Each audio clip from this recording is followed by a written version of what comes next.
আশা করি আপনারা সবাই ভালোই আছেন। তো আপনারা এখন যে ভ্যারাইটি দেখতে পাচ্ছেন এটার নাম হচ্ছে ফায়ারপুল। এটা খুব ভালো একটা ভ্যারাইটি।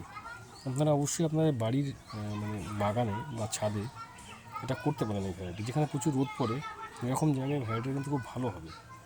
আমার এই ভ্যারাইটিটা একটা বালতিতে লাগানো আছে এবং গাছটা যে যত্ন বা পরিচর্যা করার আমি মোটামুটি অক্টোবর নভেম্বরে করে নিয়েছি। তো এখন এর মানে ফুল হওয়ার সময়। তো দেখুন কীভাবে ফুল ফুটেছে, দেখুন থোকায় থোকায় একদম খুব ভালো একটা ব্লুমিং ভ্যারাইটি আর কি, খুব ভালো ভ্যারাইটি। তো এর যে কালার মোবাইলে সেভাবে আসছে না, কিন্তু অসাধারণ কালার অসাধারণ।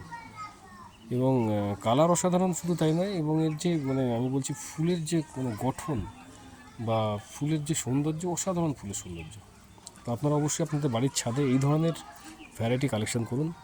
খুব ভালো একটা ভ্যারাইটি। ভালো থাকবেন, সুস্থ থাকবেন।